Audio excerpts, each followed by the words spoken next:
Et bienvenue dans mes comptes rendus de lecture. Chaque semaine, vous le savez, je prends un livre de ma bibliothèque et je vous le présente rapidement.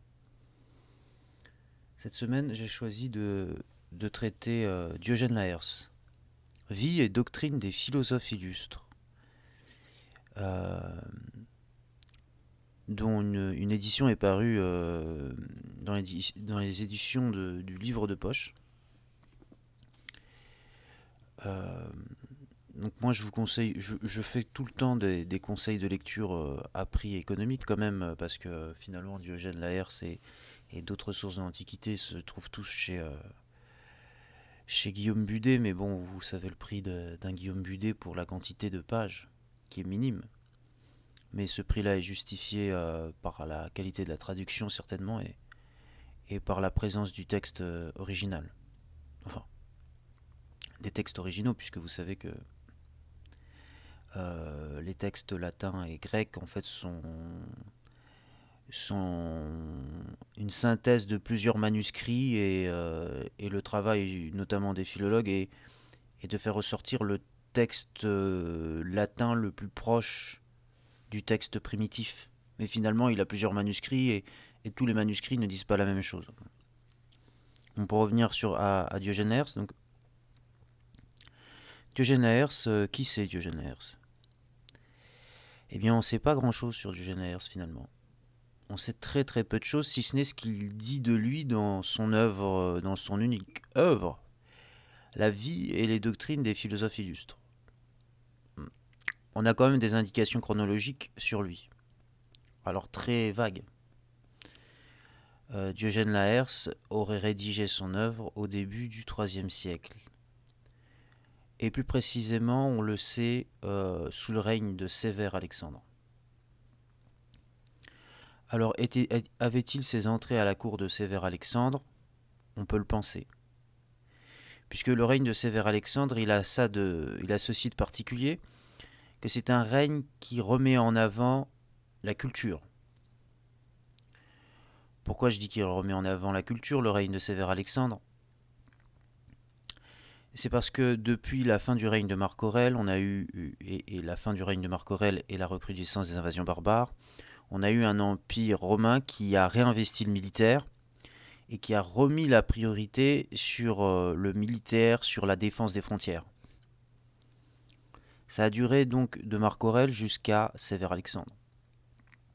Sévère Alexandre qui n'est qu'une parenthèse, puisque l'aspect militaire va reprendre le dessus une fois son règne terminé. Mais Sévère Alexandre, vu qu'il arrive après un règne désastreux, qui était le règne de son cousin Héliogabale, détesté par le Sénat, il va restaurer la concorde, si on ose dire, restaurer la concorde entre le Sénat et l'empereur, et il va redonner une place prépondérante au Sénat dans le gouvernement de l'Empire.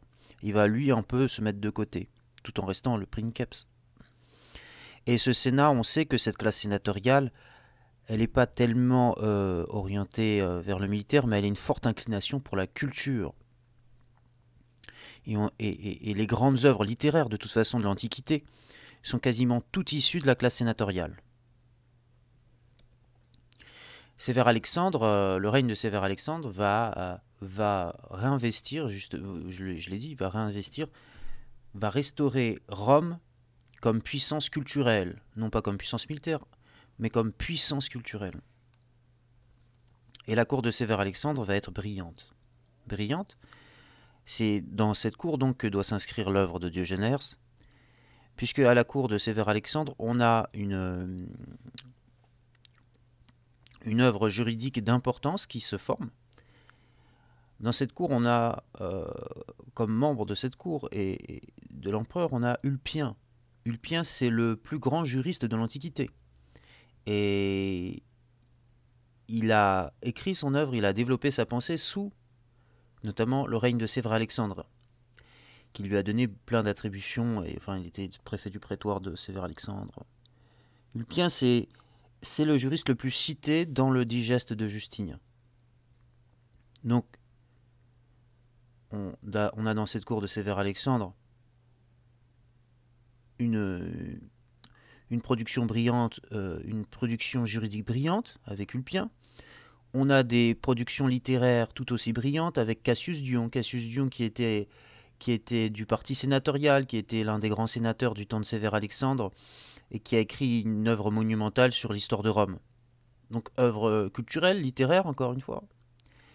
On a également Philostrate d'Athènes qui était attaché au Sévère et qui l'a été encore au règne de Sévère Alexandre, qui est connu pour avoir écrit une vie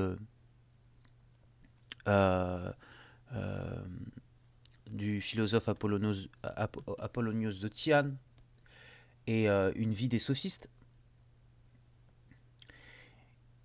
Et enfin, dans ce cadre, on peut intégrer Diogène Laërce, puisque l'œuvre de Diogène Laërce, c'est une œuvre monumentale, c'est une œuvre qui fait date, et c'est une œuvre qui est parvenue jusqu'à nous. Alors, une œuvre aussi importante, il est peu probable qu'elle ait été produite par un anonyme ou par quelqu'un qui n'avait pas de soutien. Si l'œuvre de Diogène Laërce est parvenue jusqu'à nous, même si finalement dans l'œuvre on n'a pas de dédicace à l'empereur Sévère Alexandre, on peut supposer qu'il a profité pleinement de ce règne qui mettait en avant la culture avant toute chose, et qu'il a reçu les subsides et l'appui du pouvoir impérial. Donc voilà pour le contexte. Quant à la façon, au moment où Diogène Laërce écrivait cette œuvre. Donc, sous le règne de Sévère Alexandre. On n'est vraiment pas sûr qu'il avait ses entrées à la cour, mais il y a de très fortes présomptions pour dire que il était attaché à la cour, il y venait et il venait raconter, à la façon de Virgile devant Auguste, les quelques vies de philosophes qu'il était en train de composer devant l'empereur pour son instruction. Puisque, à l'époque, les livres n'étaient pas destinés à la lecture dans un cabinet, mais les livres étaient rédigés pour être dits à voix haute, à l'oral et devant un auditoire. Et Diogène Laërce, comme tout bon écrivain de sa période, réciter ses vies de philosophe, très certainement, devant un auditoire ou pourquoi pas devant la cour de Sévère Alexandre. Donc le règne de Sévère Alexandre se place de l'an 222 de notre ère à l'an 235 de notre ère. Et le style de Diogène Laërce, c'est tout à fait typique de la composition et du style antique, puisqu'il raconte dans la vie des philosophes les vies de philosophes d'une façon amusante, plaisante, des anecdotes drôles, des choses qui doivent frapper finalement l'imagination. Et c'est important dans la tradition orale de frapper l'imagination, puisque comme les gens ne font qu'écouter, pour retenir il faut qu'il y ait des hyperboles, des exagérations, des choses presque improbables, qui fait qu'on retient une partie de la vie du philosophe. Je vais approfondir ce propos en traitant l'œuvre et en la présentant. Donc, très bien, le livre sur Diogène Laërce, paru aux éditions Poche, qui a été traité par plusieurs chercheurs. Finalement, il y a 10 livres. Diogène a composé 10 livres. Pour chaque livre, il y a une introduction explicative avec une bibliographie. C'est très très détaillé.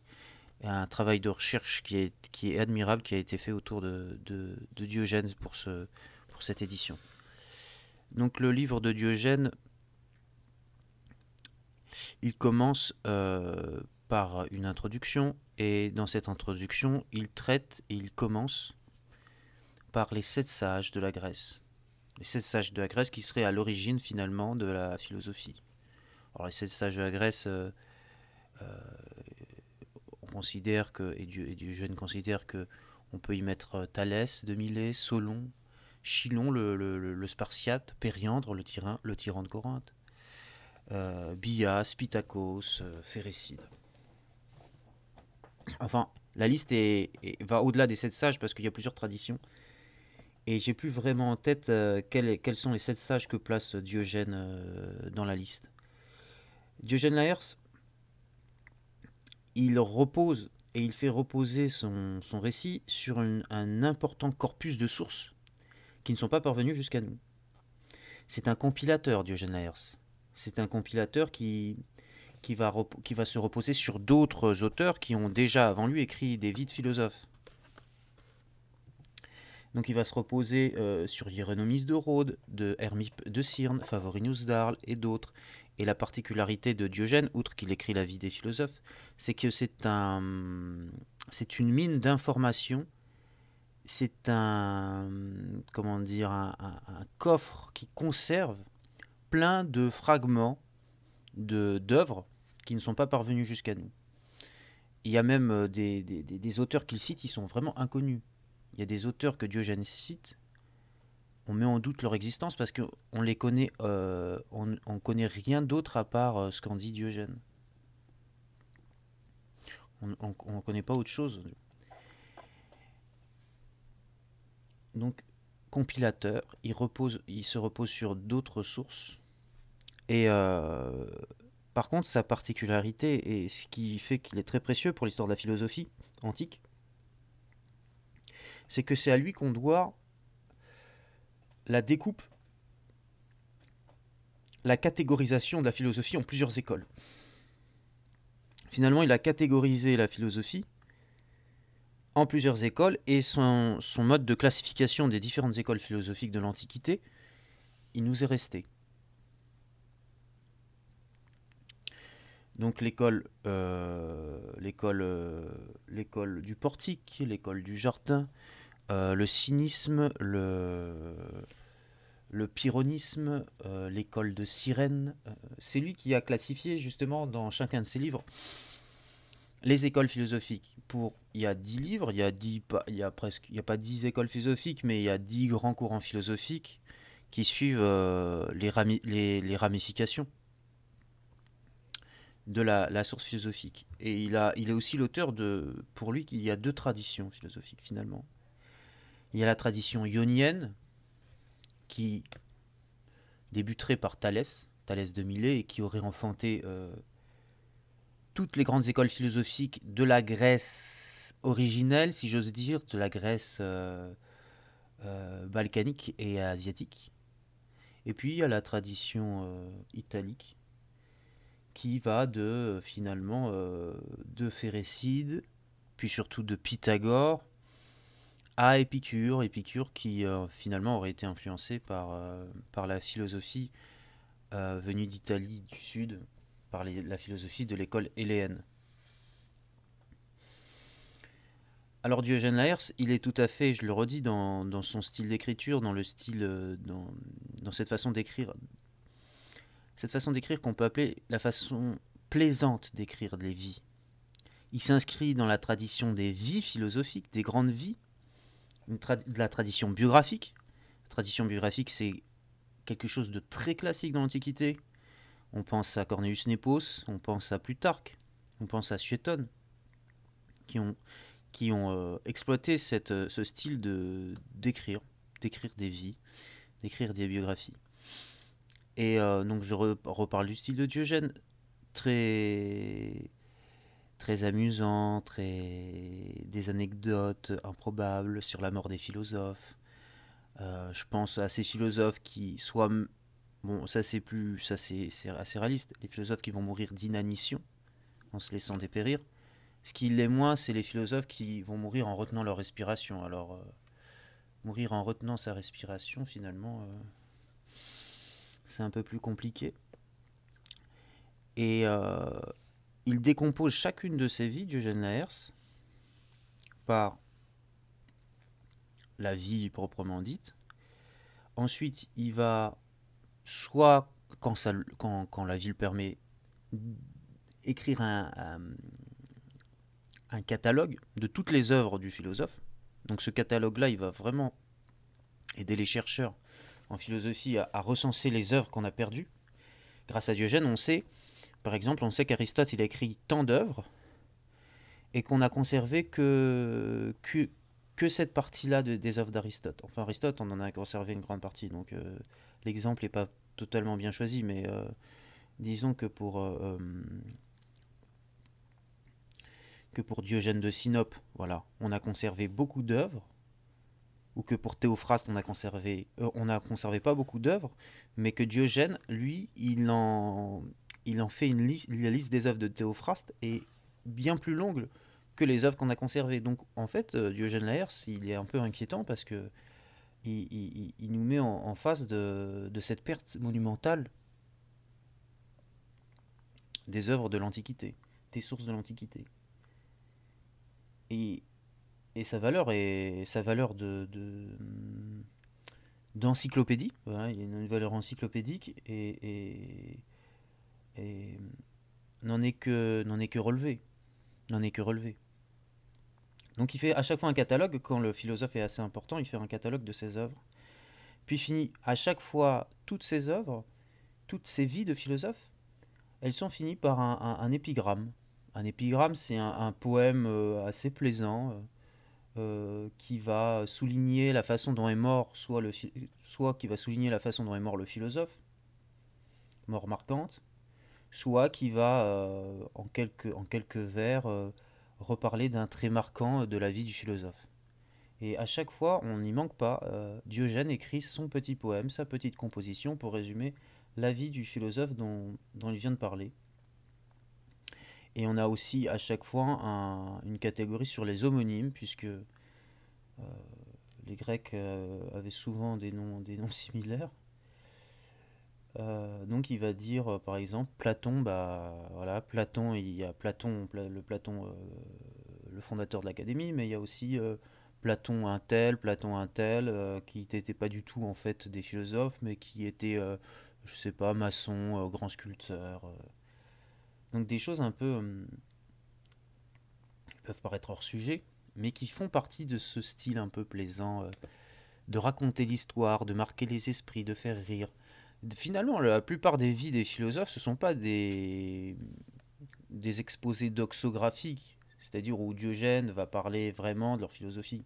La plupart du temps, en fait, ce sont des vies amusantes. Des vies amusantes, des vies qui font sourire, des vies remplies d'anecdotes.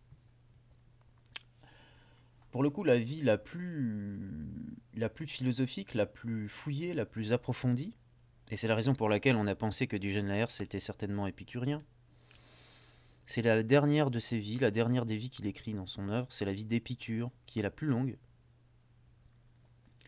et, euh, et qui parle assez peu de la vie d'Épicure, et qui parle surtout de son œuvre philosophique, qui détaille d'une façon assez fine la philosophie d'Épicure.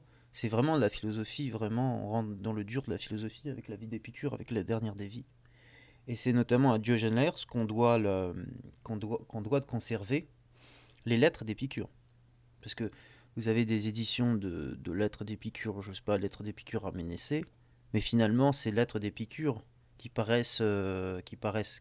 sont éditées seules comme ça dans le commerce, bah, proviennent de Diogène Laërce. C'est Diogène Laërce qui a retranscrit, qui nous a conservé les lettres d'Épicure. C'est à lui qu'on doit d'avoir conservé le plus gros de la philosophie épicurienne, c'est Diogène.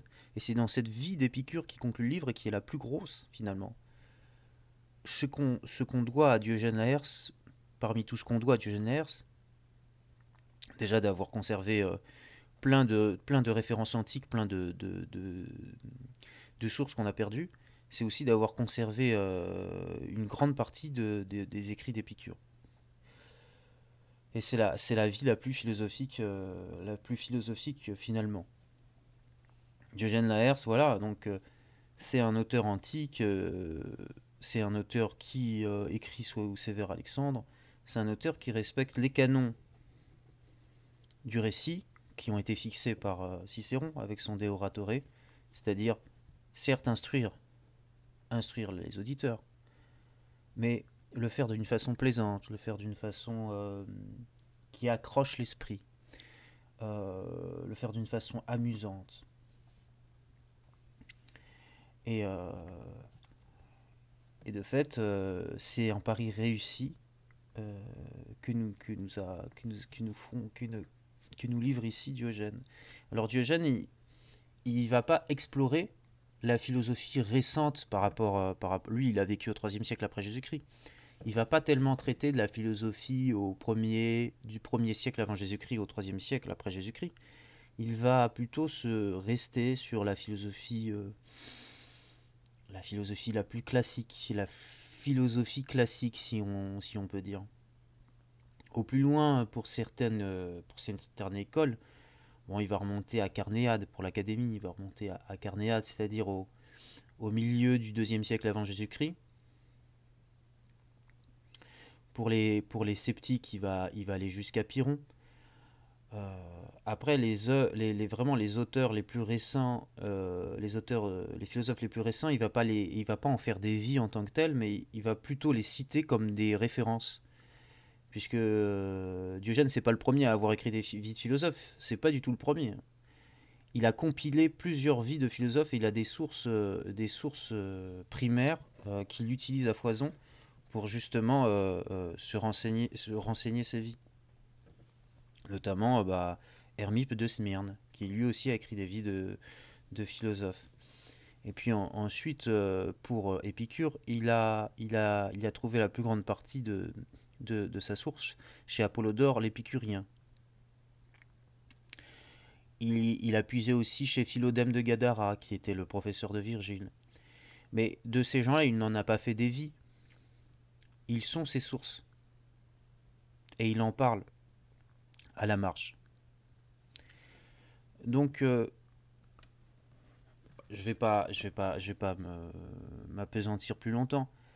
Diogène Laërce, on connaît peu de choses sur lui, si ce n'est qu'il a fait partie de ce règne qui a remis en avant la puissance culturelle de Rome, qui était le règne de Sévère Alexandre, et qu'il est fondamental pour l'histoire de la philosophie antique, c'est-à-dire qu'on ne peut faire l'histoire de la philosophie antique sans Diogène Laërce. Et sans Diogène Laërce, est-il possible de faire une histoire de la philosophie antique ? Je ne pense pas. Donc, livre d'érudition, où on peut connaître la vie des philosophes, retenir quelques anecdotes plaisantes. Livre aussi philosophique, surtout pour le versant épicurien. C'est la philosophie la plus développée du livre. Et livre qui sert aussi d'encyclopédie. Un livre un peu encyclopédique sur les références philosophiques, sur les auteurs perdus et sur toutes les sources de la philosophie antique.